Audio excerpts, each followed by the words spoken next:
YouTube ಚಾನಲ್ಗೆ ಸ್ವಾಗತ. ಇಂದು ನಾನು ಈ ಹಿಂದೆ ಪ್ರಶ್ನೆ ಪತ್ರಿಕೆಗಳಲ್ಲಿ ಕೇಳಿರುವಂತಹ ಬಹುಮುಖ್ಯ ಪ್ರಶ್ನೆಗಳನ್ನು ನಿಮ್ಮ ಮುಂದೆ ತಂದಿದ್ದೇನೆ. ಟಾಪ್ 100 ಪ್ರಶ್ನೆಗಳನ್ನು ನಿಮ್ಮ ಮುಂದೆ ಪ್ರಸ್ತುತಪಡಿಸುತ್ತಿದ್ದೇನೆ. ಹಾಗಾಗಿ ಮೊದಲೇ ಪ್ರಶ್ನೆ ಹೀಗಿದೆ: ಸಂಚಿಯಲ್ಲಿರುವ ಸ್ತೂಪ ನಿರ್ಮಿಸಿದವರು ಯಾರು? ಸಂಚಿ ಸ್ತೂಪವನ್ನು ನಿರ್ಮಿಸಿದಂತಹ ವ್ಯಕ್ತಿ ಯಾರು? ಹರ್ಷವರ್ಧನ, ಅಶೋಕ, ಶಿವಾಜಿ, ಮಹಾವೀರ. ಈ ಕೆಳಗಿನಲ್ಲಿ ಯಾರು ಸಾಂಚಿಯಲ್ಲಿರ್ತಕ್ಕಂಥ ಸ್ತೂಪವನ್ನು ನಿರ್ಮಿಸಿದರು? ಸಾಂಚಿ ಸ್ತೂಪವನ್ನು ನಿರ್ಮಿಸಿದಂತಹ ಪ್ರಮುಖ ವ್ಯಕ್ತಿ ಅಶೋಕ. ಭೂಮಿಯ ಅಂದಾಜು ಡ್ಯಾಶ್ ನೀರಿನಿಂದ ಆವೃತವಾಗಿದೆ. ಭೂಮಿಯು ಎಷ್ಟು ಪರ್ಸೆಂಟ್ನಷ್ಟು ನೀರಿನಿಂದ ಆವೃತವಾಗಿದೆ? 50%, 60%, 70%, 80%. ಭೂಮಿಯು 70% ಭಾಗ ನೀರಿನಿಂದ ಆವೃತವಾಗಿದ್ದು ಕೇವಲ 30% ಮಾತ್ರ ಭೂಮಿಯನ್ನು ಒಳಗೊಂಡಿದೆ. ಹಾಗಾದರೆ ಈ ಮ್ಯಾಕ್-ಮೋಹನ್ ಗಡಿರೇಖೆಯನ್ನು ನೋಡ್ತೀವಿ. ಈ ಮ್ಯಾಕ್-ಮೋಹನ್ ಗಡಿರೇಖೆ ಯಾವ ದೇಶಕ್ಕೆ ಸಂಬಂಧಿಸಿದೆ? ಭಾರತ ಮತ್ತು ಚೀನಾ, ಭಾರತ ಮತ್ತು ಚೀನಾ, ಭಾರತ ಮತ್ತು ನೇಪಾಳ, ಭಾರತ ಮತ್ತು ಚೀನಾ, ಭಾರತ ಮತ್ತು ನೇಪಾಳ, ಭಾರತ ಮತ್ತು ಪಾಕಿಸ್ತಾನ, ಭಾರತ ಮತ್ತು ಬರ್ಮಾ. ಮ್ಯಾಕ್-ಮೋಹನ್ ಗಡಿರೇಖೆ ಸಂಬಂಧಿಸಿರುವುದು ಭಾರತ ಮತ್ತು ಚೀನಾಕ್ಕೆ. ಭಾರತ ಮತ್ತು ಪಾಕಿಸ್ತಾನಕ್ಕೆ ಸಂಬಂಧಪಟ್ಟದ್ದು ರ್ಯಾಡ್ಕ್ಲಿಫ್ ರೇಖೆ. ಹಾಗಾದರೆ ಪಾಕಿಸ್ತಾನ ಮತ್ತು ಅಫ್ಘಾನಿಸ್ತಾನ ದೇಶಗಳಿಗೆ ಸಂಬಂಧಪಟ್ಟಂತಹ ಗಡಿರೇಖೆ ಯಾವುದು ಎಂದು ನನ್ನ ಕಾಮೆಂಟ್ ಬಾಕ್ಸಲ್ಲಿ ಕಾಮೆಂಟ್ ಮಾಡ್ತಾ ಹೋಗಿ. ಹಾಗಾದರೆ ಮುಂದೆ ಹೋಗೋಣ. ಈ ಕೆಳಗಿನವುಗಳಲ್ಲಿ ಯಾವುದು ಮಂಜುಗಡ್ಡೆಯ ಕಾಂಡ? ನಮಗೆಲ್ಲ ಗೊತ್ತು ಈ ಕೆಳಗಿನಲ್ಲಿ ಯಾವುದು ಮಂಜುಗಡ್ಡೆಯ ಕಾಂಡ. Greenland, Antarctica, Australia, New Zealand. Greenland, Antarctica, Australia, New Zealand. Antarctica ಎನ್ನುವುದನ್ನು ನಾವು ಮಂಜುಗಡ್ಡೆಯ ಕಾಂಡ ಎಂದು ಕರೆಯುತ್ತೇವೆ. ಅಂಟಾರ್ಟಿಕಾ ಕಾಂಡವನ್ನು ಮಂಜುಗಡ್ಡೆಯ ಕಾಂಡ ಎಂದು ಕರೆಯುತ್ತೇವೆ. ಹಾಗಾದರೆ ವಿಜಯನಗರ ಸಾಮ್ರಾಜ್ಯದ ರಾಜಧಾನಿಯ ಅವಶೇಷಗಳು ಎಲ್ಲಿ ದೊರೆತಿವೆ? ವಿಜಯನಗರ ಸಾಮ್ರಾಜ್ಯದ ರಾಜಧಾನಿಯಲ್ಲಿ ಅವಶೇಷಗಳು ಎಲ್ಲಿ ದೊರೆತಿವೆ? ಚಿತ್ತೂರು, ಅಮರಾವತಿ, ಹಂಪಿ, ಹಳೆಬೀಡು. ವಿಜಯನಗರ ಸಾಮ್ರಾಜ್ಯದ ರಾಜಧಾನಿಯ ಅವಶೇಷಗಳು ಹಂಪೆಯಲ್ಲಿ ದೊರೆತಿವೆ. ಅಂದರೆ ವಿಜಯನಗರ ಸಾಮ್ರಾಜ್ಯದ ರಾಜಧಾನಿ ಹಂಪೆ. ಇದು ಪ್ರಸ್ತುತ ಬಳ್ಳಾರಿ ಜಿಲ್ಲೆಯಲ್ಲಿದೆ. ಹಾಗಾದರೆ ಈ ಹಿಂದೆ ಒಂದು ಪ್ರಶ್ನೆಯನ್ನು ಕೇಳಿದರು. ಹಂಪೆ ಯಾವ ನದಿಯ ದಡದಲ್ಲಿದೆ? ಹಂಪೆ ಯಾವ ನದಿಯ ದಡದಲ್ಲಿದೆ? ಇದನ್ನು ನನ್ನ ಕಾಮೆಂಟ್ ಬಾಕ್ಸಲ್ಲಿ ಕಾಮೆಂಟ್ ಮಾಡಿ, ಕ್ವೆಶ್ಚನ್ ನಂಬರ್ ಹಾಕಿ. ನೆಕ್ಸ್ಟ್, ಈ ಕೆಳಗಿನಗಳಲ್ಲಿ ಯಾವುದು ಅತಿ ದೊಡ್ಡದಾದ ಬಂದರು? ವಿಶಾಖಪಟ್ಟಣ, ಮುಂಬೈ, ಟುಟಿಕೋರಿನ್, ಕಾಂಡ್ಲಾ. ಈ ಕೆಳಗಿನಲ್ಲಿ ಯಾವುದು ಅತಿ ದೊಡ್ಡ ಬಂದರು? ಮುಂಬೈ. ಮಹಾರಾಷ್ಟ್ರದ ಮುಂಬೈ ಭಾರತದ ಅತಿ ದೊಡ್ಡ ಬಂದರು. ಹಾಗಾದರೆ ಕರ್ನಾಟಕದ ಅತಿ ದೊಡ್ಡ ಬಂದರು ಯಾವುದು ಎನ್ನುವುದನ್ನು ನೀವು ಕಾಮೆಂಟ್ ಬಾಕ್ಸಲ್ಲಿ ಕಾಮೆಂಟ್ ಮಾಡಿ. ಬಾಕ್ರಾನಾಂಗಲ್ ಯೋಜನೆ ಸೀಮಿತವಾಗಿರುವುದು ಯಾವ ನದಿಗೆ? ಬಾಕ್ರಾನಾಂಗಲ್, ಕೋಸಿ, ಜೇಲಂ, ಬಿಯಾಸ್ ನದಿ. ನಾನು ಈ ಹಿಂದೆ ನದಿಗಳ ಬಗ್ಗೆ ಸಂಪೂರ್ಣವಾಗಿ ವಿಶ್ಲೇಷಣೆ ಮಾಡಿರ್ತಕ್ಕಂಥ ವಿಡಿಯೋದಲ್ಲಿ ಈ ಬಾಕ್ರಾನಾಂಗಲ್ ಯೋಜನೆಗೆ ಕಂಪ್ಲೀಟ್ ಡೀಟೇಲ್ನ ನನ್ನ ನದಿಗಳ ಬಗ್ಗೆ ಅಧ್ಯಯನ ಮಾಡಿರ್ತಕ್ಕಂಥ ಒಂದು ವಿಡಿಯೋದಲ್ಲಿ ಹರಿಬಿಟ್ಟಿದ್ದೆ. ಹಾಗಾದರೆ ಈ ಬಾಕ್ರಾನಾಂಗಲ್ ಯೋಜನೆ ಯಾವ ನದಿಗೆ ಸಂಬಂಧಿಸಿದೆ? ಬಾಕ್ರಾನಾಂಗಲ್ ಸಟ್ಲೇಜ್ ನದಿ, ಹಿಮಾಚಲ ಪ್ರದೇಶದಲ್ಲಿ ಇರತಕ್ಕಂತಹ ಈ ಯೋಜನೆ. ಹಾಗಾದರೆ ಭಾರತದ ಚಲನಚಿತ್ರ ಹಾಗೂ ದೂರದರ್ಶನದ ಸಂಸ್ಥೆ ಇರುವುದು ಎಲ್ಲಿ? ಭಾರತದ ಚಲನಚಿತ್ರ ಹಾಗೂ ದೂರದರ್ಶನ ಸಂಸ್ಥೆ ಇರುವುದು ಎಲ್ಲಿ? ಪೂನಾ, ಕೋಟೆ, ಪಿಂಪ್ರಿ, ಪೆರಂಬೂರು. ಭಾರತದ ಚಲನಚಿತ್ರ ಹಾಗೂ ದೂರದರ್ಶನ ಸಂಸ್ಥೆ ಇರುವುದು ಪೂನಾದಲ್ಲಿ, ಮಹಾರಾಷ್ಟ್ರದ ಪೂನಾದಲ್ಲಿ ಕಾಣ್ತೇವೆ. ಹಾಗಾದರೆ ನೆಕ್ಸ್ಟ್ ಪ್ರಶ್ನೆ ನೋಡಿ. ತಿರುಚಿನಾಪಳ್ಳಿ ಇರುವುದು ಈ ನದಿಯ ದಡದಲ್ಲಿ. ತಿರುಚಿನಾಪಳ್ಳಿ, ಕಾವೇರಿ, ತಪತಿ, ಕೃಷ್ಣ, ಗಂಗಾ. ತಿರುಚಿನಾಪಳ್ಳಿ ಇರುವುದು ಕಾವೇರಿ ನದಿಯ ದಡದ ಮೇಲೆ ಈ ತಿರುಚಿನಾಪಳ್ಳಿಯನ್ನು ಕಾಣುತ್ತೇವೆ. ಕಾವೇರಿ ನದಿ ಯಾವ್ಯಾವ ದೇಶಗಳ ನಡುವೆ ಹಾದು ಹೋಗುತ್ತಂದರೆ ಕರ್ನಾಟಕ, ತಮಿಳುನಾಡು, ಕೇರಳ ಮತ್ತು ಪಾಂಡಿಚೇರಿ ಈ ತಮಿಳುನಾಡಿನಲ್ಲಿ ಬರ್ತಕ್ಕಂಥ ಈ ತಿರುಚಿನಪಳ್ಳಿ ಇಲ್ಲಿ ಕಾವೇರಿ ನದಿಯ ದಡದಲ್ಲಿದೆ. ನಾವು ರೈಲ್ವೆ ಇಲಾಖೆಗೆ ಅಗತ್ಯವಿರುವಂತಹ ಗಾಲಿ ಮತ್ತು ಅಚ್ಚುಗಳು, ರೈಲ್ವೆ ಇಲಾಖೆಗೆ ಸಂಬಂಧಪಟ್ಟಂತಹ ಗಾಲಿ ಮತ್ತು ಅಚ್ಚುಗಳನ್ನು ಅಚ್ಚು ಮತ್ತು ಗಾಲಿಯನ್ನು ನಿರ್ಮಿಸುವಂತಹ ಪ್ಲೇಸ್ ಎಲ್ಲಿದೆ? ಅದು ಬೆಂಗಳೂರು, ಮದ್ರಾಸ್, ವಾರಣಾಸಿ, ಮೈಸೂರು. ಬೆಂಗಳೂರು, ಮದ್ರಾಸ್, ವಾರಣಾಸಿ, ಮೈಸೂರು. ನಾವು ರೈಲು ಇಲಾಖೆ ಅಗತ್ಯ ಇರುವಂತಹ ಗಾಲಿ ಮತ್ತು ಅಚ್ಚುಗಳನ್ನು ಬೆಂಗಳೂರು, ಅದರಲ್ಲೂ ಬೆಂಗಳೂರಿನ ಯಲಹಂಕದಲ್ಲಿ ನಾವು ಕಾಣುತ್ತೇವೆ. ಜೋಗ ಜಲಪಾತ ಇರುವ ನದಿ ಯಾವುದು? ಅಂದರೆ ಯಾವ ನದಿಯಿಂದ ಜೋಗ ಜಲಪಾತವು ಕ್ರಿಯೇಟ್ ಆಗುತ್ತದೆ? ಗೋದಾವರಿ, ಗಂಗಾ, ಶರಾವತಿ, ಕೃಷ್ಣ. ಜೋಗ್ ಫಾಲ್ಸ್ ಶರಾವತಿ ನದಿ ಈ ಜೋಗ್ ಫಾಲ್ಸನ್ನು ಕ್ರಿಯೇಟ್ ಮಾಡುತ್ತದೆ. ಇದು ಶಿವಮೊಗ್ಗ ಜಿಲ್ಲೆಯಲ್ಲಿ ನಾವು ಕಾಣುತ್ತೇವೆ. ಕಾರ್ಮಾರ್ಕ್ನ ದೇಶ ಯಾವುದು? Italy, Yugoslavia, Russia, Germany. ಕಾರ್ಮಾರ್ಕ್ನ ದೇಶ ಜರ್ಮನಿ. 2014 PSI ಸಿವಿಲ್ ಒಳಗಡೆ ಕಾರ್ಮಾರ್ಕ್ ಬರೆದಂತಹ ಪುಸ್ತಕ ಯಾವುದು ಎನ್ನುವಂಥ ಒಂದು ಪ್ರಶ್ನೆ ಕೇಳಿದ್ದ. ಅದಕ್ಕೆ ದಾಸ್ ಕ್ಯಾಪಿಟಲ್ ಎನ್ನುವಂಥದ್ದು ಉತ್ತರವಾಗಿತ್ತು, ದಾಸ್ ಕ್ಯಾಪಿಟಲ್. ಹಾಗಾದರೆ ಕಾರ್ಮಾರ್ಕ್ ಬರೆದಂತಹ ಇನ್ನಿತರ ಪುಸ್ತಕಗಳನ್ನು ನನ್ನ ಕಾಮೆಂಟ್ ಬಾಕ್ಸಲ್ಲಿ ಕಾಮೆಂಟ್ ಮಾಡಿ, ಎಕ್ಸೆಪ್ಟ್ ದಾಸ್ ಕ್ಯಾಪಿಟಲ್. ನೆಕ್ಸ್ಟ್, ಎರಡನೇ ಮಹಾಯುದ್ಧ ನಡೆದದ್ದು ಯಾವಾಗ? 1930, 1935, 1939, 1940. ಎರಡನೇ ಮಹಾಯುದ್ಧ ನಡೆದಂತಹ ವರ್ಷ 1939. 1939ರಂದು ಎರಡನೇ ಮಹಾಯುದ್ಧವನ್ನು ನಡೆದಂತಹ ಸಮಯ. ನೆಪೋಲಿಯನ್ ಬೋನಾಪಾರ್ಟಿಯ ಸ್ಥಳ ಯಾವುದು? France, Austria, Germany, England. ನೆಪೋಲಿಯನ್ ಬೋನಾಪಾರ್ಟಿಯ ಸ್ಥಳ ಫ್ರಾನ್ಸ್. ಬುದ್ಧ ಜನಿಸಿದ್ದು ಎಲ್ಲಿ? ಲುಂಬಿನಿ, ಕಪಿಲಾವಸ್ತು, ವೈಶಾಲಿ, ಕೋಸಲ. ಬುದ್ಧ ಜನಿಸಿದ್ದು ಲುಂಬಿಣಿಯಲ್ಲಿ ಬುದ್ಧನ ಜನನವಾಗುತ್ತದೆ.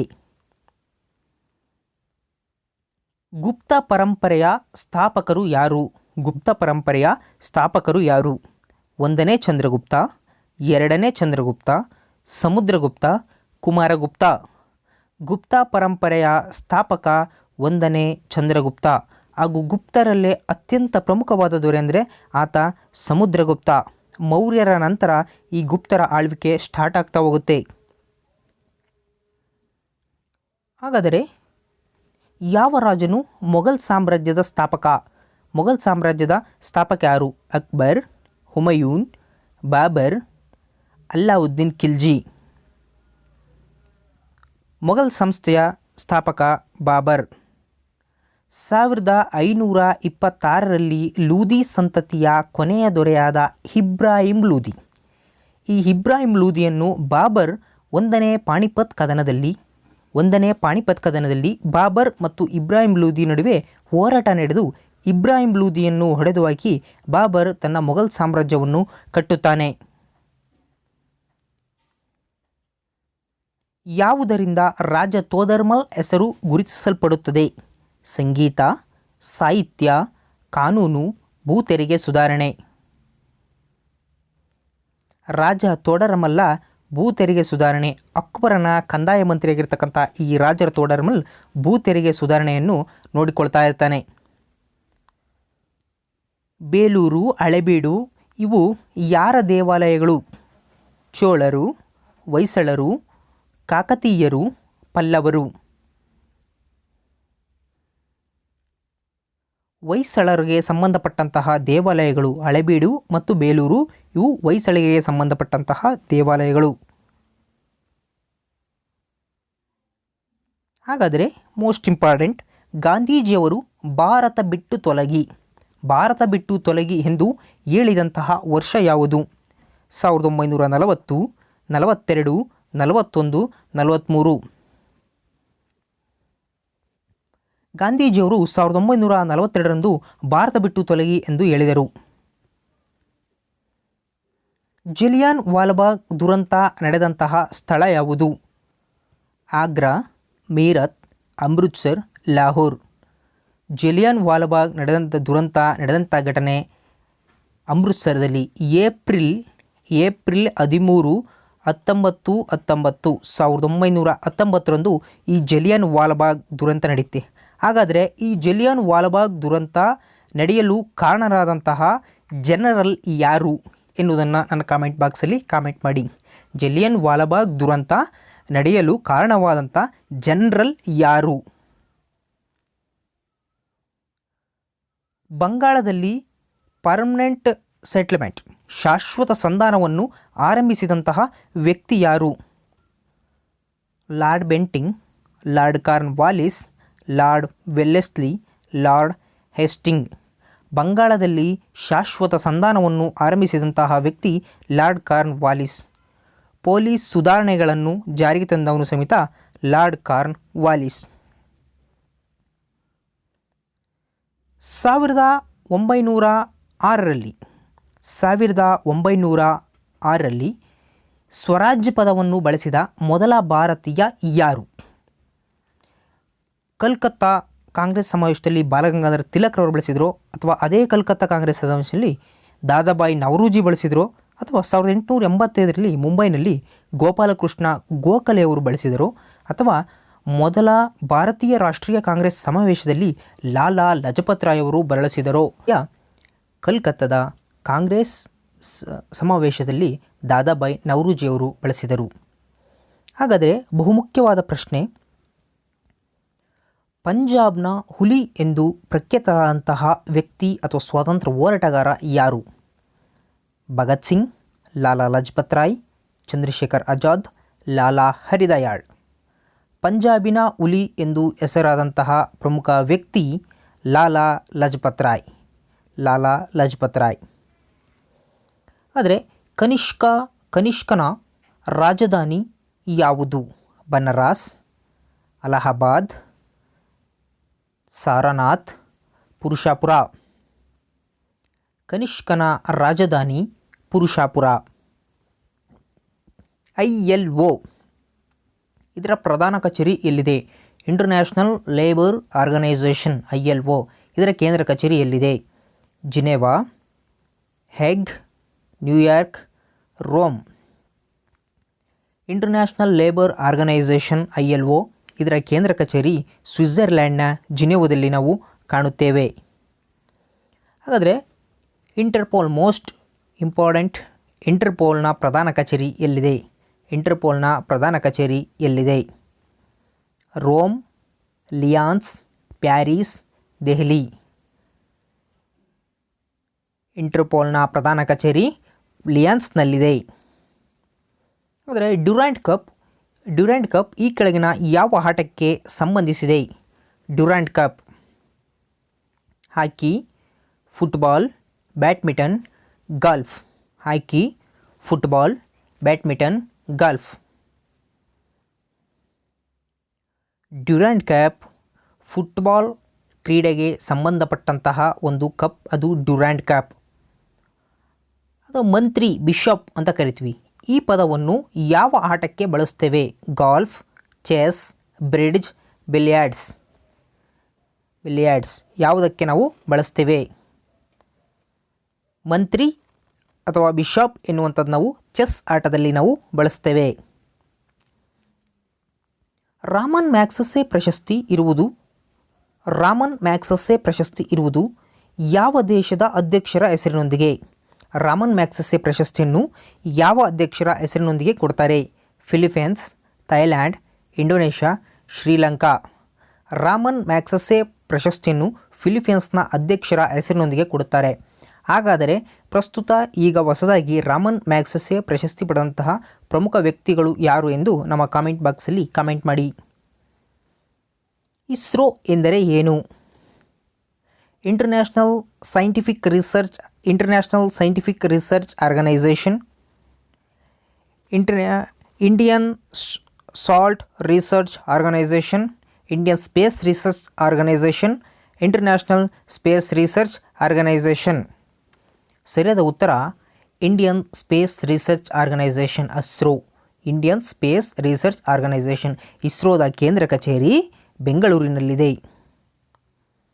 ಹಾಗಾದರೆ ಪ್ರಮುಖವಾದ ಇನ್ನೊಂದು ಪ್ರಶ್ನೆ, ಭಾರತೀಯ ಆರ್ಥಿಕ ವರ್ಷ ಪ್ರಾರಂಭವಾಗುವುದು ಎಂದು? ಭಾರತೀಯ ಆರ್ಥಿಕ ವರ್ಷ ಜನವರಿ 1, ಏಪ್ರಿಲ್ 1, ಜುಲೈ 1, ಡಿಸೆಂಬರ್ 1. ಭಾರತೀಯ ಆರ್ಥಿಕ ವರ್ಷ ಪ್ರಾರಂಭವಾಗುವುದು ಏಪ್ರಿಲ್ 1ರಂದು. ಏಪ್ರಿಲ್ 1ರಂದು ಭಾರತೀಯ ಆರ್ಥಿಕ ವರ್ಷ ಪ್ರಾರಂಭವಾಗುತ್ತದೆ. ಭಾರತದ 10 ರು ನೋಟಿನಲ್ಲಿ ಯಾರ ಸಹಿ ಇರುತ್ತದೆ? ಭಾರತದ 10 ರು ನೋಟಿನಲ್ಲಿ ಯಾರ ಸಹಿ ಇರುತ್ತದೆ? ಹಣಕಾಸು ಮಂತ್ರಿ, RBI ಗವರ್ನರ್, ಕಾರ್ಯದರ್ಶಿ ಹಣಕಾಸು ಇಲಾಖೆ, ಪ್ರಧಾನಮಂತ್ರಿ. ನಾವು 10 ರು ನೋಟಿನಲ್ಲಿ RBI ಗವರ್ನರ್ನ ಸಿಗ್ನೇಚರನ್ನು ಕಾಣ್ತೇವೆ. ಹಾಗಾದರೆ ಪ್ರಸ್ತುತ RBIನ ಗವರ್ನರ್ ಜನರಲ್ ಶಕ್ತಿಕಾಂತ್ ದಾಸ್. ಶ್ರೀಹರಿಕೋಟಾ ಪ್ರಖ್ಯಾತವಾಗಿರುವುದು ಯಾವುದಕ್ಕಾಗಿ? ಉಪಗ್ರಹ ಉಡಾವಣಾ ಕೇಂದ್ರದಿಂದಾಗಿ, ಉಷ್ಣಶಕ್ತಿ ಸ್ಥಾವರ, ಏರ್ಬೇಸ್, ಜಲಶಕ್ತಿ ಸ್ಥಾವರ. ಶ್ರೀಹರಿಕೋಟಾ ಉಪಗ್ರಹ ಉಡಾವಣಾ ಕೇಂದ್ರ, ಇದು ಆಂಧ್ರ ಪ್ರದೇಶದಲ್ಲಿದೆ. ಡ್ಯಾಶನ್ನು ಪಿಂಕ್ ಸಿಟಿ ಎನ್ನುವರು? ಡ್ಯಾಶನ್ನು ಪಿಂಕ್ ಸಿಟಿ ಎನ್ನುವರು? ಜೈಪುರ, ಶಿಮ್ಲಾ, ಜಾಮ್ನಗರ್, ಅಲಹಾಬಾದ್. ಜೈಪುರವನ್ನು ನಾವು ಪಿಂಕ್ ಸಿಟಿ ಎಂದು ಕರೆಯುತ್ತೇವೆ. Cockpit of Europe, cockpit of Europe ಎಂದು ಯಾವ ಪ್ರದೇಶವನ್ನು ಕರೆಯುತ್ತಾರೆ? ಕಾಕ್ಪಿಟ್ ಆಫ್ ಯುರೋಪ್ ಎಂದು ಯಾವ ಪ್ರದೇಶವನ್ನು ಕರೆಯುತ್ತಾರೆ? Germany, Bengaluru, Belgium, Belagavi. Cockpit of Europe ಅಂದರೆ ಬೆಲ್ಜಿಯಂ ಪ್ರದೇಶವನ್ನು ಕಾಕ್ಪಿಟ್ ಆಫ್ ಯುರೋಪ್ ಎಂದು ಕರೆಯುತ್ತಾರೆ. ಕಥಕ್, ಕಥಕ್ ನೃತ್ಯ ಪ್ರಕಾರದ ಪ್ರಮುಖ ಕೇಂದ್ರ ಯಾವುದು? ಕಥಕ್. ದಕ್ಷಿಣ ಭಾರತ, ಪೂರ್ವ ಭಾರತ, ಉತ್ತರ ಭಾರತ, ಪಶ್ಚಿಮ ಭಾರತ. ಕಥಕ್ ಉತ್ತರ ಭಾರತಕ್ಕೆ ಸಂಬಂಧಪಟ್ಟಂತಹ ಪ್ರಮುಖ ನೃತ್ಯ ಪ್ರಕಾರ. ಈ ಕೆಳಗಿನ ಯಾವುದು ಅತಿ ಪ್ರಾಚೀನ ವೇದ? ಅತಿ ಪ್ರಾಚೀನ ವೇದ ಯಾವುದು? ಋಗ್ವೇದ, ಅಥರ್ವಣ ವೇದ, ಸಾಮವೇದ, ಯಜುರ್ವೇದ. ಋಗ್ವೇದವು ವೇದಗಳಲ್ಲೇ ಅತ್ಯಂತ ಪ್ರಾಚೀನ ವೇದ. ಋಗ್ವೇದವು ವೇದಗಳಲ್ಲೇ ಅತ್ಯಂತ ಪ್ರಾಚೀನ ವೇದ. ಗಾಯತ್ರಿ ಮಂತ್ರವು ನಾವು ಈ ಋಗ್ವೇದದಲ್ಲಿ ಕಾಣಬಹುದು. ಭಾರತದ ಸಂವಿಧಾನದಲ್ಲಿ ರಾಷ್ಟ್ರಧ್ವಜವನ್ನು ಅಂಗೀಕರಿಸಿದ್ದು ಯಾವಾಗ? ಆಗಸ್ಟ್ 15, 1947, ಜುಲೈ 2, 1947, ಜನವರಿ 26, 1950, ಜನವರಿ 2, 1950. ಭಾರತ ಸಂವಿಧಾನದಲ್ಲಿ ನಾವು ರಾಷ್ಟ್ರಧ್ವಜವನ್ನು ಅಂಗೀಕರಿಸಿದ್ದು ಜುಲೈ 2, 1947. ಜುಲೈ 2, 1947ರಂದು ನಾವು ಭಾರತೀಯ ಸಂವಿಧಾನದ ರಾಷ್ಟ್ರಧ್ವಜವನ್ನು ಅಂಗೀಕರಿಸ್ತೇವೆ. ಶಕವರ್ಷದ ಕೊನೆಯ ತಿಂಗಳು ಯಾವುದು? ಶಕವರ್ಷದ ಕೊನೆಯ ತಿಂಗಳು ಯಾವುದು? ಫಾಲ್ಗುಣ, ಚೈತ್ರ, ಆಷಾಢ, ಶ್ರಾವಣ. ಶಕವರ್ಷದ ಕೊನೆಯ ತಿಂಗಳು ಫಾಲ್ಗುಣ. ಹಾಗಾದರೆ ಶಕವರ್ಷದ ಮೊದಲ ತಿಂಗಳು ಯಾವುದು? ಕಾಮೆಂಟ್ ಬಾಕ್ಸಲ್ಲಿ ಕಾಮೆಂಟ್ ಮಾಡಿ. ಮೌಂಟ್ ಎವರೆಸ್ಟನ್ನು 2 ಬಾರಿ ಏರಿದ ಪ್ರಥಮ ಮಹಿಳೆ ಯಾರು? ಮೌಂಟ್ ಎವರೆಸ್ಟನ್ನು 2 ಬಾರಿ ಏರಿದಂತಹ ಪ್ರಥಮ ಮಹಿಳೆ ಯಾರು?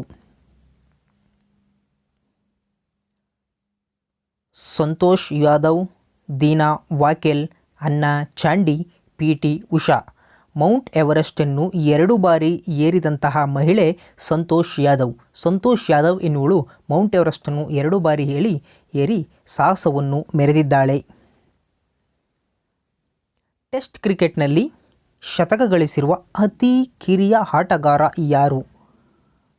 ಹನೀಫ್ ಮಹಮ್ಮದ್, ಮೊಹಮ್ಮದ್ ಅಜರುದ್ದೀನ್, ಗವಾಸ್ಕರ್, ತೆಂಡೂಲ್ಕರ್. ಟೆಸ್ಟ್ ಕ್ರಿಕೆಟ್ನಲ್ಲಿ ಶತಕ ಗಳಿಸಿದಂತಹ ಅತ್ಯಂತ ಕಿರಿಯ ವ್ಯಕ್ತಿ ಸಚಿನ್ ತೆಂಡೂಲ್ಕರ್. ಹಾಗಾದರೆ ಆರ್ನಿಥಾಲಜಿ ಎನ್ನುವುದು ಯಾವುದಕ್ಕೆ ಸಂಬಂಧಿಸಿದೆ? ಆರ್ನಿಥಾಲಜಿ ಎನ್ನುವುದು ಯಾವುದಕ್ಕೆ ಸಂಬಂಧಿಸಿದೆ? ಮೂಳೆಗೆ ಸಂಬಂಧಪಟ್ಟಂಥ ಸ್ಟಡಿ ಬಗ್ಗೆ, ಪಕ್ಷಿಗಳ ಬಗ್ಗೆ, ವಾಸನೆಗೆ ಸಂಬಂಧಪಟ್ಟಿದ್ದು ಹಾಗೂ ಕ್ರಿಮಿಗಳಿಗೆ ಸಂಬಂಧಪಟ್ಟಿದ್ದು. Ornithology is the study of birds. ಪಕ್ಷಿಗಳ ಬಗ್ಗೆ ಅಧ್ಯಯನ ಮಾಡೋದಕ್ಕೆ ನಾವು ಆರ್ನಿಥಾಲಜಿ ಅಂತ ನಾವು ಕರಿತೀವಿ. ಆರ್ಥೋಪೆಡಿಕ್ಟ್ ಅಂತ ಕರಿತೀವಿ, ಮೂಳೆಗಳ ಬಗ್ಗೆ ಅಧ್ಯಯನ ಮಾಡುವಂಥದ್ದು. ಡೆಸಿಬಲ್ ಎಂಬ ಪ್ರಮಾಣವು ಸಂಬಂಧಿಸಿರುವುದು ಈ ಕೆಳಗಿನ ಯಾವುದಕ್ಕೆ? ಡೆಸಿಬಲ್ ಶಬ್ದ, ಬೆಳಕು, ಉಷ್ಣ, ವಿದ್ಯುತ್. ಡೆಸಿಬಲ್ ನಮಗೆ ಗೊತ್ತು, ಡೆಸಿಬಲ್ ಅದು ಶಬ್ದಕ್ಕೆ ಸಂಬಂಧಪಟ್ಟಂಥದ್ದು. ಮೆಟ್ರಾಲಜಿ ಅಂತ ಕರಿತೀವಿ. ಈ ಮೆಟ್ರಾಲಜಿ ಈ ವಿಜ್ಞಾನ ಯಾವ ವಿಜ್ಞಾನಕ್ಕೆ ಸಂಬಂಧಪಟ್ಟಿದ್ದು? ಹವಾಮಾನ, ಮಿಟಿಯರ್ಸ್, ಲೋಹ, ಭೂಕಂಪ. ಹವಾಮಾನಕ್ಕೆ ಸಂಬಂಧಪಟ್ಟಂತಹ ವಿಜ್ಞಾನಕ್ಕೆ ನಾವು ಮೆಟ್ರಾಲಜಿ ಅಂತ ಕರಿತೀವಿ. ಹಾಗಾದರೆ ವಿಶ್ವ ಹವಾಮಾನ ದಿನ ಯಾವಾಗ? ವಿಶ್ವ ಹವಾಮಾನ ದಿನ ಮಾರ್ಚ್ 23. ಮಾರ್ಚ್ 23 ವಿಶ್ವ ಹವಾಮಾನ ದಿನ. ಹಾಗಾದರೆ ಈ ವರ್ಷ ಮಾರ್ಚ್ 23 ವಿಶ್ವ ಹವಾಮಾನ ದಿನದ ಥೀಮ್ ಏನು ಎನ್ನುವುದನ್ನು ಕಾಮೆಂಟ್ ಬಾಕ್ಸಲ್ಲಿ ಕಾಮೆಂಟ್ ಮಾಡಿ ಹಾಗೂ ನೀವು ನೋಟ್ ಮಾಡ್ಕೊಳ್ಳಿ. ಜಲಾಂತರ್ಗಾಮಿ ಹಡಗಿನ ಮೂಲಕ ಸಮುದ್ರದ ಮೇಲಿನ ವಸ್ತುಗಳನ್ನು ನೋಡಲು ಬಳಸುವಂತಹ ಸಾಧನವೇ ಪೆರಿಸ್ಕೋಪ್. ಇದು ಹಡಗಿನ ಮೂಲಕ ಸಮುದ್ರ ಮೇಲಿರುವ ವಸ್ತುಗಳನ್ನು ನೋಡಲು ಬಳಸುವಂತಹ ಒಂದು ಸಾಧನ. ಸಕ್ಕರೆ ಕಾಯಿಲೆಯಿಂದ ಬಳಲುತ್ತಿರುವ ಈ ಕೆಳಗಿನವರು ಯಾವುದನ್ನು ಬಳಸುತ್ತಾರೆ? Streptomycin, penicillin, insulin, Crocin. ಸಕ್ಕರೆ ಕಾಯಿಲೆಯಿಂದ ಬಳಲ್ತಕ್ಕಂಥ ವ್ಯಕ್ತಿಗಳು ಏನನ್ನು ಬಳಸುತ್ತಾರೆ? ಇನ್ಸುಲಿನ್ ಅನ್ನು ಬಳಸುತ್ತಾರೆ. ಇನ್ಸುಲಿನ್ ಈಸ್ ಪ್ಯಾಂಕ್ರಿಯಸ್ಗೆ ಇದನ್ನು ಇಂಜೆಕ್ಟ್ ಮಾಡ್ಕೊಳ್ತಾರೆ. ಈ ಕೆಳಗಿನ ಯಾವುದು ಇಂಗಾಲದ ಅಂಶ ಅಲ್ಲ? ಅಂದರೆ ಈ ಕೆಳಗಿನ ಯಾವುದರಲ್ಲಿ ಕಾರ್ಬನ್ ಕಂಟೆಂಟು ಇರುವುದಿಲ್ಲ. ಕಾರ್ಬನ್ ಕಂಟೆಂಟ್ ಇರದಂತಹ ಇದು ಯಾವುದು, ಅಂಶ ಯಾವುದು? ಸಂಗಮರಿ ಕಲ್ಲು, ಸಕ್ಕರೆ, ಮರಳು, ಪೆಟ್ರೋಲಿಯಂ. ಸಂಗಮರಿ ಕಲ್ಲು, ಸಕ್ಕರೆ, ಮರಳು ಮತ್ತು ಪೆಟ್ರೋಲಿಯಂ ಈ ಮೂರರಲ್ಲಿ ಸಮೇತ ಕಾರ್ಬನ್ ಕಂಟೆಂಟ್ ಇರುತ್ತೆ. ಆದರೆ ಈ ಸಂಗಮರಿ ಕಲ್ಲಿನಲ್ಲಿ ಯಾವುದೇ ರೀತಿಯಾದ ಕಾರ್ಬನ್ ಕಂಟೆಂಟು ಇರುವುದಿಲ್ಲ.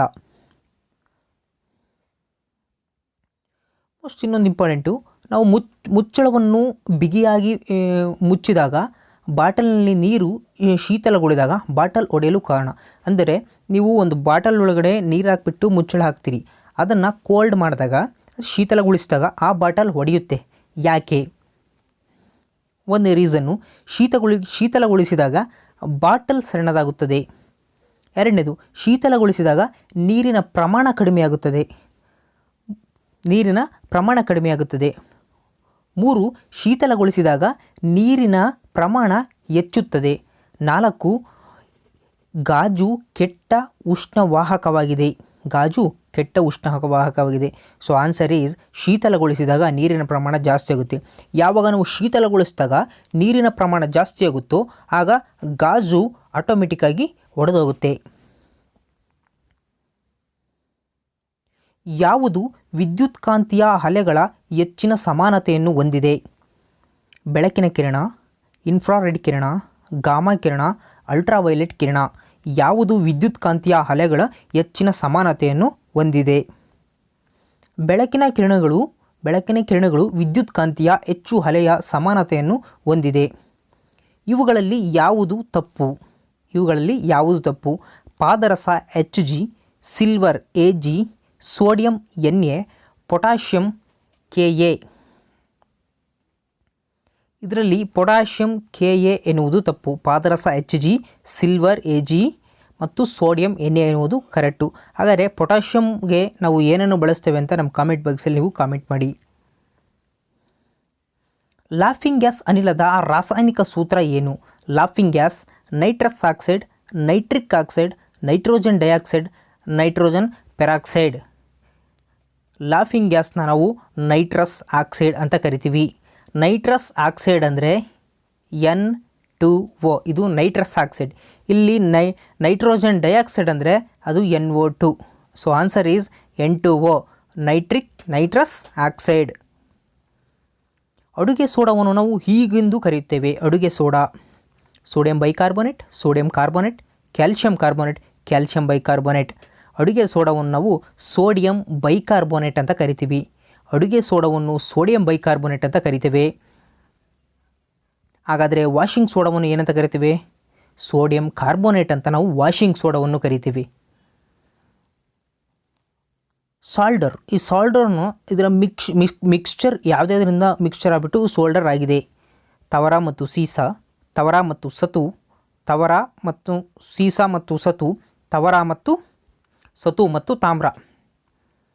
ಆನ್ಸರ್ ಈಸ್ ತವರ ಮತ್ತು ಸೀಸ. ತವರ ಮತ್ತು ಸೀಸ ಎರಡೂ ಸೇರಿಬಿಟ್ಟು ಸೋಲ್ಡರ್ ಆಗಿದೆ. ಎಂಜೈಮ್ ಇದು ಏನು? ಎಂಜೈಮ್ಸ್ ಎನ್ನುವಂಥದ್ದು ಇದು ಕಾರ್ಬೋಹೈಡ್ರೇಟ್ಸು ಅಥವಾ protein, fatty acids, nucleic acids ಅಂತ ಕೇಳ್ತಾನೆ. ಎಂಜೈಮ್ಸ್ ಎನ್ನುವುದು ಎಂಜೈಮ್ಸ್ ಇಸ್ ಆ್ಯಂಡ್ ಪ್ರೋಟೀನ್ಸ್. ಎಂಜೈಮು ಪ್ರೋಟೀನ್ಗೆ ಇನ್ನಿರ್ತಕ್ಕಂಥ ಹೆಸರು ನಾವು ಎಂಜೈಮ್ಸ್. ಅಂದರೆ ಇದು ಸಸಾರಜನಕವನ್ನು ಒಳಗೊಂಡಿರ್ತಕ್ಕಂಥದ್ದು ಪ್ರೋಟೀನ್ಸ್. ಪ್ರೋಟೀನ್ ಯುಕ್ತ ಆಹಾರಗಳಂದರೆ ನೀವು ಧಾನ್ಯಗಳು, ಕಾಳುಗಳು ಇವೆಲ್ಲ ಪ್ರೋಟೀನ್ ಯುಕ್ತವು. ಅಕ್ಕಿ, ಗೋಧಿ, ರಾಗಿ ಇವೆಲ್ಲವೂ ಕಾರ್ಬೋಹೈಡ್ರೇಟ್ಸು. ಸೊ ಪ್ರೋಟೀನ್ಸ್ ಮಕ್ಕಳ ಬೆಳವಣಿಗೆಗೆ ಅತ್ಯಂತ ಹೆಚ್ಚು ಅವಶ್ಯಕವಾಗಿರ್ತಕ್ಕಂಥದ್ದು ಏನು ಅಂದರೆ ಅದು ಪ್ರೋಟೀನ್. ಮೀನು ಉಸಿರಾಡುವ ಇದರ ಸಹಾಯದಿಂದ ಮೀನುಗಳು ಉಸಿರಾಡ್ತವೆ. ಮೂಗು, ಶ್ವಾಸಕೋಶ, ಪುಪ್ಪುಸ, ಈಜುರೆಕ್ಕೆ. ಮೀನುಗಳು ಪುಪ್ಪುಸಗಳ ಸಹಾಯದಿಂದ ಅವು ಉಸಿರಾಡ್ತವೆ. ಕಂಚು, ಕಂಚು ಯಾವುದರ ಮಿಶ್ರಲೋಹ? ಕಂಚು ಯಾವುದರ ಮಿಶ್ರಲೋಹ? ತಾಮ್ರ ಮತ್ತು ಸತು, ತಾಮ್ರ ಮತ್ತು ತವರ, ತವರ ಮತ್ತು ಸತು, ಕಬ್ಬಿಣ ಮತ್ತು ಸತು.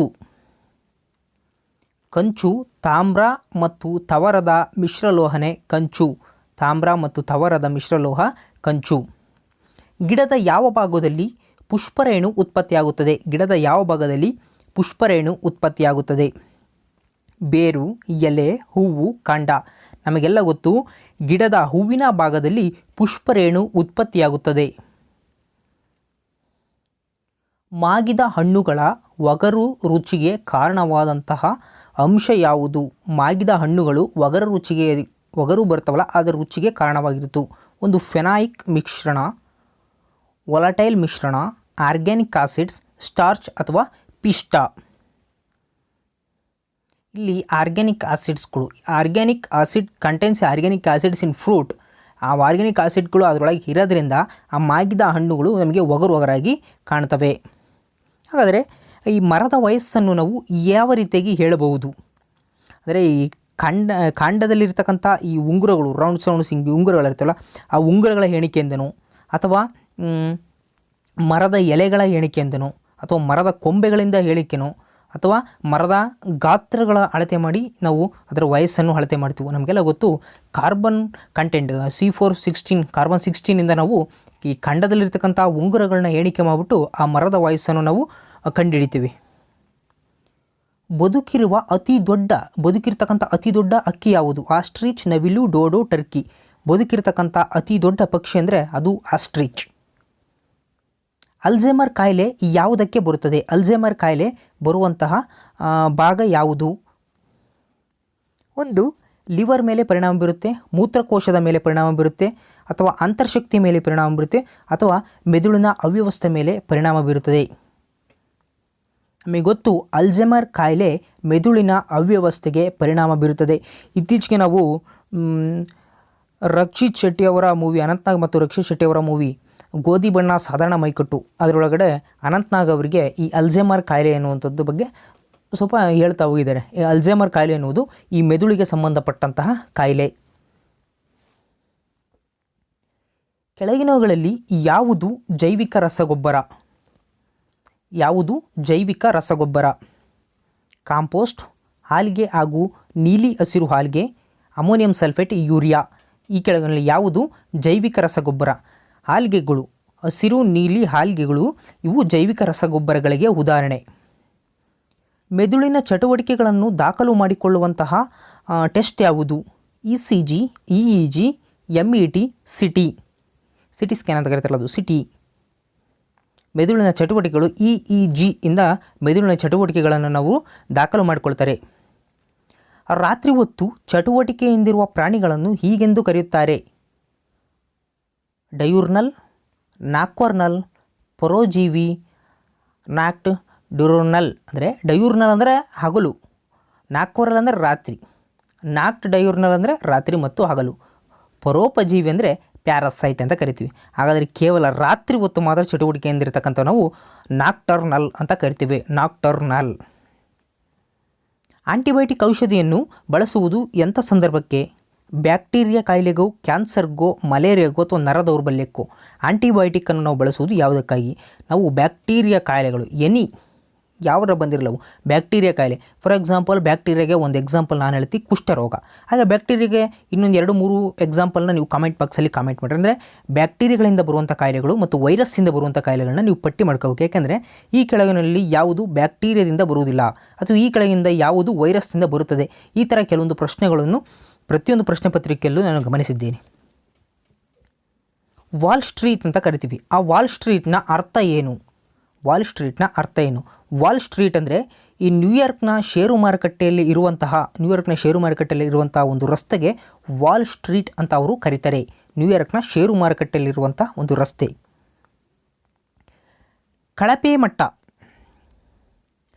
ಕಳಪೆ ಮಟ್ಟದ ವಸ್ತುಗಳ ಬೆಲೆ ಕುಸಿದರೆ ಅದರ ಬೇಡಿಕೆ ಏನಾಗುತ್ತದೆ? ಕಳಪೆ ಮಟ್ಟದ ವಸ್ತುಗಳ ಬೆಲೆ ಕುಸಿದರೆ ಬೇಡಿಕೆ ಏನಾಗುತ್ತದೆ? ಬೇಡಿಕೆ ಕುಸಿಯುತ್ತದೆ, ಹೆಚ್ಚುತ್ತದೆ, ಅಥವಾ ಯಾವುದೇ ಬದಲಾವಣೆ ಆಗುವುದಿಲ್ಲ, ಅಥವಾ ಮೇಲಿನ ಯಾವುದಾದ್ರೂ ಆಗಬಹುದು. ಬೆಲೆ ಕುಸಿದರೆ ಬೇಡಿಕೆ ಹೆಚ್ಚುತ್ತದೆ. ಬೆಲೆಯ ಪ್ರಮಾಣ ಕಡಿಮೆಯಾದಷ್ಟು ಅದರ ಬೇಡಿಕೆಯು ಜಾಸ್ತಿ ಆಗ್ತಾ ಹೋಗುತ್ತದೆ. ನವರತ್ನ ವಿಭಾಗದಲ್ಲಿ ಎಷ್ಟು ಸಾರ್ವಜನಿಕ ವಲಯ ಘಟಕಗಳಿವೆ? 8, 9, 11, 14. ನವರತ್ನ ವಿಭಾಗದಲ್ಲಿ 14 ಸಾರ್ವಜನಿಕ ವಲಯಗಳಿವೆ. ಮಾರಾಟ ಮಾರುಕಟ್ಟೆಯ ಸೂಚಿಸಿರುವ ಸ್ಥಿತಿ ಏನೆಂದರೆ? ಮಾರಾಟ ಮಾರುಕಟ್ಟೆಯು ಸೂಚಿಸಿರುವ ಸ್ಥಿತಿ ಏನೆಂದರೆ ಬೇಡಿಕೆ ಮಾರಾಟಕ್ಕಿಂತ ಜಾಸ್ತಿ ಇರುತ್ತೆ. ಬೇಡಿಕೆಯು ಮಾರಾಟಕ್ಕಿಂತ ಜಾಸ್ತಿ ಇರುತ್ತೆ. ಅದು ಮಾರಾಟ ಮಾರುಕಟ್ಟೆ ಸೂಚಿಸಿರುವಂಥ ಒಂದು ಸ್ಥಿತಿ. ಅಂದರೆ ನಾವು ಮಾರಾಟ ಮಾಡ್ತೀವಲ್ವ, ಆ ಮಾರಾಟಕ್ಕಿಂತ ಜನಗಳ ಬೇಡಿಕೆನೇ ಜಾಸ್ತಿ ಇರುತ್ತೆ ಅಂತ ಮಾರಾಟ ಮಾರುಕಟ್ಟೆ ಸೂಚಿಸಿರುವಂತಹ ಒಂದು ಸ್ಥಿತಿ. ಈ ಬಂಡವಾಳ ಆರ್ಥಿಕತೆಯಲ್ಲಿ ಉತ್ಪನ್ನವನ್ನು ನಿಶ್ಚಯಿಸುವುದು ಯಾವ ರೀತಿಯಾಗಿ ಅಂತ? ಬಂಡವಾಳ ಆರ್ಥಿಕತೆಯಲ್ಲಿ ಉತ್ಪನ್ನಗಳನ್ನು ನಿಶ್ಚಯಿಸುವುದು ಇದು ಬೇಡಿಕೆ ಹಾಗೂ ಮಾರಾಟಗಳ ಶಕ್ತಿಯಿಂದ, ಕೇಂದ್ರೀಯ ಅಧಿಕಾರದಿಂದ, ಕೈಗಾರಿಕಾ ಮಾಲೀಕರ ನಿರ್ಣಯದಿಂದ ಅಥವಾ ಈ ತೆರಿಗೆ ಅನ್ವಯದಿಂದ ಯಾವ ರೀತಿಯಾಗಿ ನಾವು ಬಂಡವಾಳ ಆರ್ಥಿಕತೆಯಲ್ಲಿ ಉತ್ಪನ್ನವನ್ನು ನಿಶ್ಚಯಿಸ್ತೀವಿ? ಬೇಡಿಕೆ ಮತ್ತು ಮಾರಾಟದ ಶಕ್ತಿಯಿಂದ ನಾವು ಬಂಡವಾಳ ಆರ್ಥಿಕತೆಯಲ್ಲಿ ಉತ್ಪನ್ನವನ್ನು ನಿಶ್ಚಯಿಸುತ್ತೇವೆ. ಲಾ ಆಫ್ ಡಿಮ್ಯಾಂಡ್ ಏನು ಹೇಳುತ್ತದೆ? ನಮಗೆಲ್ಲ ಗೊತ್ತು, ಇದು ಭಾಳಷ್ಟು ಬೆಲೆ ಕುಸಿದಾಗ ಬೇಡಿಕೆ ಹೆಚ್ಚುತ್ತದೆ ಎನ್ನುವುದು ಲಾ ಆಫ್ ಡಿಮ್ಯಾಂಡ್ ಹೇಳುವಂತಹ ಪ್ರಮುಖವಾದ ಒಂದು ಸ್ಲೋಗನ್. ಬೆಲೆ ಕುಸಿದಾಗ ಬೇಡಿಕೆ ಹೆಚ್ಚುತ್ತದೆ. NNP ಇದಕ್ಕೆ ಸಂಬಂಧಿಸಿದೆ. NNP GNP ಪ್ಲಸ್ ಸವಕಳಿ, GNP ಮೈನಸ್ ಸವಕಳಿ, GNP ಪ್ಲಸ್ ರಫ್ತು, GNP ಮೈನಸ್ ರಫ್ತು. NNPಯು GNP ಮೈನಸ್ ಸವಕಳಿಗೆ ಸಂಬಂಧಿಸಿದೆ. ಚೆನ್ನೈನಲ್ಲಿ ಅಂತಾರಾಷ್ಟ್ರೀಯ ವಿಮಾನ ನಿಲ್ದಾಣ ಇರುವ ಸ್ಥಳ ಯಾವುದು? ಚೆನ್ನೈನಲ್ಲಿರ್ತಕ್ಕಂಥ ಅಂತಾರಾಷ್ಟ್ರೀಯ ವಿಮಾನ ನಿಲ್ದಾಣ ಮೀನಂಬಾಕಂ ಎನ್ನುವುದು ಚೆನ್ನೈನಲ್ಲಿರ್ತಕ್ಕಂಥ ಪ್ರಮುಖ ವಿಮಾನ ನಿಲ್ದಾಣ. ದೇಶದ ಅತಿ ವೇಗದ ರೈಲು ಈ ಕೆಳಗಿನಲ್ಲಿ ಯಾವುದು? ತಾಜ್ ಎಕ್ಸ್ಪ್ರೆಸ್, ಶತಾಬ್ದಿ ಎಕ್ಸ್ಪ್ರೆಸ್, ರಾಜಧಾನಿ ಎಕ್ಸ್ಪ್ರೆಸ್, GT ಎಕ್ಸ್ಪ್ರೆಸ್. ದೇಶದ ಅತಿ ವೇಗದ ರೈಲು ಶತಾಬ್ದಿ ಎಕ್ಸ್ಪ್ರೆಸ್. ದಕ್ಷಿಣ ಕೇಂದ್ರೀಯ ರೈಲು ವಲಯದ ಪ್ರಧಾನ ಕಚೇರಿ ಇರುವುದು ಎಲ್ಲಿ? ದಕ್ಷಿಣ ಕೇಂದ್ರ ಕಲ್ಕತ್ತಾ, ಸಿಕಂದ್ರಾಬಾದ್, ಹೈದರಾಬಾದ್, ಗೋರಖ್ಪುರ. ದಕ್ಷಿಣ ಕೇಂದ್ರದಲ್ಲಿರ್ತಕ್ಕಂಥ ಪ್ರಮುಖ ಪ್ರಧಾನ ಕಚೇರಿ ಸಿಕಂದ್ರಾಬಾದ್ನಲ್ಲಿ ದಕ್ಷಿಣ ಕೇಂದ್ರದ ರೈಲು ಇದೆ. ಸೌತ್ ವೆಸ್ಟರ್ನ್ ನಮ್ಮ ಹುಬ್ಬಳ್ಳಿ. ನ್ಯಾಷನಲ್ ಡಿಫೆನ್ಸ್ ಅಕಾಡೆಮಿ ಎಲ್ಲಿದೆ? National defence academy Hyderabad, Navadehali, Khadakwasla, mount Abu. National defence academy ಖಡಕ್ವಾಸ್ಲಲ್ಲಿದೆ. ನ್ಯಾಷನಲ್ ಡಿಫೆನ್ಸ್ ಅಕಾಡೆಮಿ ಖಡಕ್ವಾಸ್ಲಲ್ಲಿ ಕಾಣುತ್ತೇವೆ. ಇಂಡಿಯನ್ ಮಿಲಿಟರಿ ಅಕಾಡೆಮಿಯನ್ನು ಎಲ್ಲಿ ಕಾಣ್ತೀವಿ? ಇಂಡಿಯನ್ ಮಿಲಿಟರಿ ಅಕಾಡೆಮಿಯನ್ನು Dehradun, mount Abu, Hyderabad, Udayampura. Indian military academy ಅದನ್ನು ನಾವು ಡೆಹ್ರಾಡೂನ್ನಲ್ಲಿ ಕಾಣ್ತೇವೆ. ಚರಕ ಸಂಹಿತೆ ಯಾವ ವಿಷಯಕ್ಕೆ ಸಂಬಂಧಿಸಿದೆ? ಚರಕ ಸಂಹಿತೆ ರಾಜಕಾರಣ, ಗಣಿತಶಾಸ್ತ್ರ, ಅರ್ಥಶಾಸ್ತ್ರ, ವೈದ್ಯಕೀಯ ಶಾಸ್ತ್ರ. ಚರಕ ಸಂಹಿತೆ ವೈದ್ಯಕೀಯ ಶಾಸ್ತ್ರಕ್ಕೆ ಸಂಬಂಧಪಟ್ಟಂತಹ ಪ್ರಮುಖ ವಿಷಯ. ಅನುಚ್ಛೇದ 14ರಲ್ಲಿ ಹೇಳಿರುವ ಯಾವುದೇ ವ್ಯಕ್ತಿಗೆ ಕಾನೂನಿನ ಸಮಾನತೆ ಮತ್ತು ಸಮಾನ ರಕ್ಷಣೆ ರಾಜ್ಯಬದ್ಧವಾಗಿದೆ ಎಂಬಲ್ಲಿ ಯಾವುದೇ ವ್ಯಕ್ತಿ ಅಂತ ಹೇಳ್ತಾರಲ್ಲ, ಯಾವುದೇ ವ್ಯಕ್ತಿಗೆ ಕಾನೂನು ಸಮಾನತೆ ಮತ್ತು ಸಮಾನ ರಕ್ಷಣೆ. ಅಂದರೆ ಯಾವುದೇ ವ್ಯಕ್ತಿ ಅಂದರೆ ಏನು? ಯಾವುದೇ ವ್ಯಕ್ತಿ ಎಂದರೆ ಭಾರತದಲ್ಲಿ ನೆಲೆಸಿರುವ ನಾಗರಿಕರು ಹಾಗೂ ಅನಿವಾಸಿ ನಾಗರಿಕರು ಇಬ್ಬರು, ಇವರಿಗೆ ನಾವು ಸಮಾನತೆ ಮತ್ತು ಸಮಾನ ರಕ್ಷಣೆಯನ್ನು ಕೊಡಬೇಕು. ಅದರಲ್ಲಿ ಭಾರತದಲ್ಲಿ ನೆಲೆಸಿರುವ ನಾಗರಿಕರು ಹಾಗೂ ಅನಿವಾಸಿ ನಾಗರಿಕರು ಸಮೇತ. ಭಾರತದಲ್ಲಿ ಸಿಖ್ಖರು ಕಿರ್ಪಾನ್ ಇಟ್ಟುಕೊಳ್ಳಲು ಅನುಮತಿ ಇರುವುದು ಈ ಕೆಳಗಿನ ಯಾವ ಮೂಲಭೂತ ಹಕ್ಕಿನಿಂದ ದೊರೆಯುತ್ತದೆ? ಕಿರ್ಪಾನ್ ಇಟ್ಟುಕೊಳ್ಳುವುದು ಅವರು ಧಾರ್ಮಿಕ ಸ್ವಾತಂತ್ರ್ಯದ ಹಕ್ಕು. ಏಕೆಂದರೆ ಅವರು ಸಿಖ್ಖರಾಗಿರೋದ್ರಿಂದ ಆ ಧರ್ಮಕ್ಕೆ ಸಂಬಂಧಪಟ್ಟಂತಹ ಯಾವುದೇ ಹಕ್ಕುಗಳನ್ನು ಚಲಾಯಿಸೋದು ಅದು ಧಾರ್ಮಿಕ ಸಂಬಂಧಪಟ್ಟಂತಹ ಹಕ್ಕು. ಈಗ ರಿಟ್ ಆಫ್ ಸರ್ಶ್ಯೂರರಿಯನ್ನು ಸರ್ವೋಚ್ಚ ನ್ಯಾಯಾಲಯ ಹೊರಡಿಸುತ್ತೆ. ಯಾವ ರೀತಿಯಾಗಿ? ನಿಗದಿತ ವ್ಯಾಜ್ಯದ ದಾಖಲೆಯನ್ನು ತನ್ನ ಸುಬರ್ದಿಗೆ ಒಪ್ಪಿಸುವಂತೆ ಸೂಚಿಸುವುದು ಸರ್ಶ್ಯೂರರಿ. ನಿಗದಿತ ವ್ಯಾಜ್ಯದ ದಾಖಲೆಗಳನ್ನು ತನ್ನ ಸುಬರ್ದಿಗೆ ಒಪ್ಪಿಸುವಂತೆ ಸೂಚಿಸ್ತತೆ, ಅದು ರಿಟ್ ಆಫ್ ಸರ್ಶ್ಯೂರರಿ. ರಾಜ್ಯಪಾಲರು ಈ ವ್ಯವಸ್ಥೆಯ ಅವಿಭಾಜ್ಯ ಅಂಗ. ಸಂಸತ್ತು, ರಾಜ್ಯ ಶಾಸನ ಸಭೆ, ರಾಜ್ಯ ನ್ಯಾಯಾಂಗ, ಕೇಂದ್ರದ ನ್ಯಾಯಾಂಗ. ರಾಜ್ಯ ಶಾಸನ ಸಭೆಯ ಒಂದು ಅವಿಭಾಜ್ಯ ಅಂಗ ರಾಜ್ಯಪಾಲರು. ನಿಗದಿತ ವಿಷಯಕ್ಕೆ ಸಂಬಂಧಿಸಿದ ಹಕ್ಕು ಚಲಾವಣೆ ಇರುವುದು. ನಿಗದಿತ ವಿಷಯಕ್ಕೆ ಸಂಬಂಧಿಸಿದಂತೆ ಹಕ್ಕು ಚಲಾವಣೆ ಇರುವುದು ಅವು ರಾಜ್ಯಗಳಿಗೆ ಅಥವಾ ರಾಜ್ಯಗಳು ಮತ್ತು ಕೇಂದ್ರಗಳಿಗೆ, ಸಂವಿಧಾನಕ್ಕೆ, ರಾಷ್ಟ್ರಪತಿಗೆ. ಕೇಂದ್ರ ಮತ್ತು ರಾಜ್ಯಗಳು, ಪರ್ಟಿಕ್ಯುಲರ್ ಕೇಂದ್ರ ಪಟ್ಟಿ ಮತ್ತು ರಾಜ್ಯ ಪಟ್ಟಿ ಅಂತ ಎರಡು ಪಟ್ಟಿ ಮಾಡ್ತೀವಿ. ಅವೆರಡೂ ಪಟ್ಟಿಯಲ್ಲಿರತಕ್ಕಂಥವಕ್ಕೆ ಕೇಂದ್ರಗಳು ಮತ್ತು ರಾಜ್ಯಗಳು ಸೇರಿ ನಿಗದಿತ ವಿಷಯಕ್ಕೆ ಸಂಬಂಧಿಸಿದಂಥ ತಮ್ಮ ಹಕ್ಕುಗಳನ್ನು ನಾವು ಚಲಾವಣೆ ಮಾಡಬಹುದು. ಸ್ಟೇಟ್ ಪಬ್ಲಿಕ್ ಕಮಿಷನ್ ಅಂದರೆ ನಾವು KPSC ಚೇರ್ಮನ್ನು ಮತ್ತು ಅಧ್ಯಕ್ಷರನ್ನು ತೆಗೆದುಹಾಕುವವರು ಯಾರ್ಯಾರು? ರಾಷ್ಟ್ರಪತಿ, ರಾಜ್ಯಪಾಲರು, ಪ್ರಧಾನಮಂತ್ರಿ ಮತ್ತು ರಾಜ್ಯ ನ್ಯಾಯಾಂಗ. ಯಾರು ತೆಗೆದುಹಾಕ್ತಾರೆ ಅಂದರೆ ರಾಷ್ಟ್ರಪತಿಗಳು. ಅದೇ ನೀವು KPSC ಅಧ್ಯಕ್ಷರನ್ನ ನೇಮಕ ಮಾಡಿಕೊಳ್ಳೋರು ಅಂದರೆ ರಾಜ್ಯಪಾಲರು, ತೆಗೆದುಹಾಕುವರು ಅಂದರೆ ರಾಷ್ಟ್ರಪತಿಗಳು. ಪಂಚಾಯತ್ ರಾಜ್ ಎಂದರೆ ಏನು? ಪಂಚಾಯತ್ ರಾಜ್ ಎಂದರೆ ಗ್ರಾಮೀಣ ಹಾಗೂ ಪ್ರಾದೇಶಿಕ ಇವೆರಡರ ಮಿಶ್ರಣವಾದಂತಹ ಒಂದು ಸರ್ಕಾರನೇ ಪಂಚಾಯತ್ ರಾಜ್ ಸರ್ಕಾರ. ಭಾರತೀಯ ಸಂವಿಧಾನದ 7ನೇ ಅನುಸೂಚಿಯಲ್ಲಿ ನಾವು ಏನನ್ನು ಕಾಣ್ತೇವೆ? ಸಂವಿಧಾನದ 7ನೇ ಶೆಡ್ಯೂಲ್ಸ್ನಲ್ಲಿ ನಾವು 3 ಪಟ್ಟಿಗಳನ್ನು ಕಾಣ್ತೀವಿ. ಅದು ಕೇಂದ್ರ ಪಟ್ಟಿ, ರಾಜ್ಯ ಪಟ್ಟಿ ಮತ್ತು ಸಮವರ್ತಿತ ಪಟ್ಟಿ. ಇಲ್ಲಿ ರಾಜ್ಯ ಪಟ್ಟಿಯಲ್ಲಿ ನಮ್ಮ ಪೊಲೀಸ್ ವ್ಯವಸ್ಥೆಯೂ ಸಮೇತ ಇದೆ. ಭಾರತೀಯ ನಿಯಂತ್ರಣಾಧಿಕಾರಿ ಮತ್ತು ಪ್ರಧಾನ ಲೆಕ್ಕಾಧಿಕಾರಿ ಅಂದರೆ CAG, ಕಂಟ್ರೋಲರ್ ಮತ್ತು ಆಡಿಟರ್ ಜನರಲ್. CAGಯನ್ನು ನೇಮಿಸುವವರು ಯಾರು? ಭಾರತದ ರಾಷ್ಟ್ರಪತಿಗಳು ಕಂಟ್ರೋಲರ್ ಆ್ಯಂಡ್ ಆಡಿಟರ್ ಜನರಲನ್ನು ನೇಮಿಸ್ತಾರೆ. ಇವರ ಅಧಿಕಾರಾವಧಿ 6 ವರ್ಷ ಮತ್ತು 65 ವರ್ಷವಾಗುವವರೆಗೂ ಇವರನ್ನು ಭಾರತದ ರಾಷ್ಟ್ರಪತಿಗಳು ನೇಮಕ ಮಾಡ್ತಾರೆ. ಆರ್ಟಿಕಲ್ 148ಇಂದ 151ವರೆಗೂ ಈ CAG ಬಗ್ಗೆ ಎಕ್ಸ್ಪ್ಲನೇಷನ್ ಮಾಡುತ್ತೆ ಭಾರತೀಯ ಸಂವಿಧಾನ. ರಾಜ್ಯಸಭೆಯ ಸಭಾಧ್ಯಕ್ಷರು ಯಾರಾಗಿರ್ತಾರೆ? ರಾಷ್ಟ್ರಪತಿ, ಉಪರಾಷ್ಟ್ರಪತಿ, ಪ್ರಧಾನಮಂತ್ರಿ, ಗೃಹ ಮಂತ್ರಿ. ರಾಜ್ಯಸಭೆಯ ಪದನಿಮಿತ್ತ ಸಭಾಧ್ಯಕ್ಷರು ಅಂತ ಕರಿಬೇಕು ನಾವು. ರಾಜ್ಯಸಭೆಯ ಪದನಿಮಿತ್ತ ಸಭಾಧ್ಯಕ್ಷರು ಉಪರಾಷ್ಟ್ರಪತಿಗಳಾಗಿರ್ತಾರೆ. ಹಾಗಾದರೆ ಪ್ರಸ್ತುತ ಉಪರಾಷ್ಟ್ರಪತಿಗಳು ಯಾರು? ವೆಂಕಯ್ಯ ನಾಯ್ಡು. ಹಾಗಾದರೆ ವೆಂಕಯ್ಯ ನಾಯ್ಡು ಅವರು ಯಾವ ರಾಜ್ಯದ ವ್ಯಕ್ತಿ ಎಂಬುದನ್ನು ಕಮೆಂಟ್ ಬಾಕ್ಸಲ್ಲಿ ಕಮೆಂಟ್ ಮಾಡಿ. ಉಚ್ಚ ನ್ಯಾಯಾಲಯ ಇರುವುದು ಯಾವ ಪಟ್ಟಿಯಲ್ಲಿ ಅಂತ? ರಾಜ್ಯ ಪಟ್ಟಿ, ಸಮವರ್ತಿ ಪಟ್ಟಿ, ಕೇಂದ್ರ ಪಟ್ಟಿ ಯಾವುದೂ ಅಲ್ಲ, ಉಚ್ಚ ನ್ಯಾಯಾಲಯ. ಕೇಂದ್ರ ಪಟ್ಟಿ ನ್ಯಾಯಾಲಯಗಳ ಎಲ್ಲ ಅಧಿಕಾರವನ್ನು ಕೇಂದ್ರ ಪಟ್ಟಿಗೆ ವಹಿಸಲಾಗಿದೆ. ಕೇಂದ್ರ ಪಟ್ಟಿಯಲ್ಲಿ ನಾವು ಉಚ್ಚ ನ್ಯಾಯಾಲಯಗಳನ್ನು ಕಾಣಬಹುದು. ಸರ್ವೋಚ್ಚ ನ್ಯಾಯಾಲಯ ಮತ್ತು ಉಚ್ಚ ನ್ಯಾಯಾಲಯಗಳು ಕೇಂದ್ರ ಪಟ್ಟಿಯಲ್ಲಿವೆ.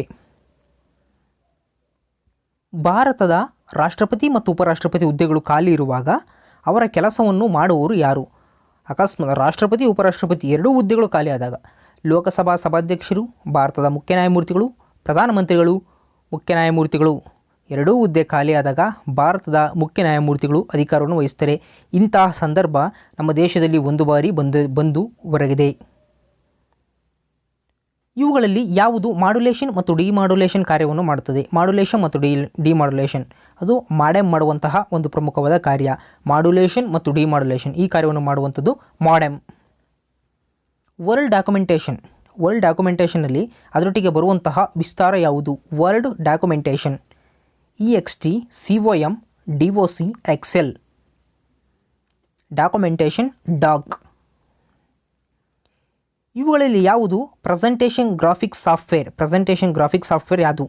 MS Windows, MS PowerPoint, MS Excel, MS Word. ನಾವು ಪ್ರೆಸೆಂಟೇಷನ್ ಕೊಡ್ಬೇಕಾರೆ ನಾವು PPT ಮಾಡ್ತಾ ಹೋಗ್ತೀವಿ. ಅಂದರೆ ಪವರ್ ಪಾಯಿಂಟ್ ಪವರ್ ಪಾಯಿಂಟ್ನ ನಾವು ಪ್ರೆಸೆಂಟೇಷನ್ ಗ್ರಾಫಿಕ್ಸ್ ಸಾಫ್ಟ್ವೇರ್ ಆಗಿ ಬಳಸ್ತೇವೆ.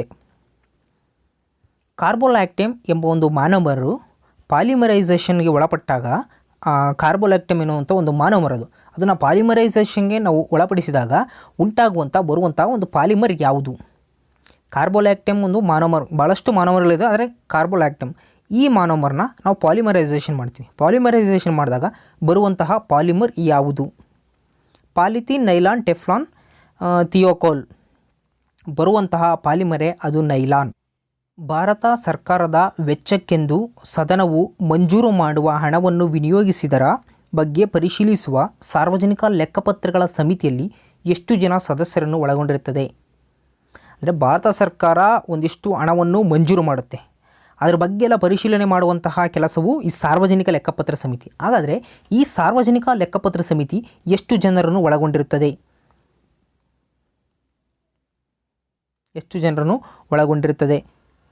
22 ಜನಗಳನ್ನು ಒಳಗೊಂಡಿರುತ್ತದೆ. ಭಾರತ ಸಂವಿಧಾನದ 74ನೇ ತಿದ್ದುಪಡಿ ಮೂಲಕ ದೇಶದಲ್ಲಿ ಮುನ್ಸಿಪಾಲಿಟಿಯನ್ನು ಸ್ಥಾಪಿಸಲಾಯಿತು. ಹಾಗಾದರೆ ಈ ಮುನ್ಸಿಪಾಲಿಟಿಯನ್ನು ಸ್ಥಾಪನೆ ಮಾಡಲಾದ ತಿದ್ದುಪಡಿ ಯಾವುದು? 1992, 93, 95, 93.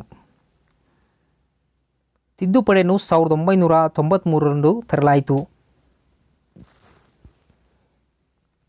ಈ ಕೆಳಗಿನಲ್ಲಿ ಕ್ರೀಡಾಪಟುಗಳಿಗೆ ತಕ್ಷಣ ಶಕ್ತಿ ಬರುವಂತಹ ಮೂಲ ಯಾವುದು? ವಿಟಮಿನ್ಸ್, ಪ್ರೋಟೀನ್ಸ್, ಕಾರ್ಬೋಹೈಡ್ರೇಟ್ಸ್ ಮತ್ತು ಫ್ಯಾಟ್ಸ್.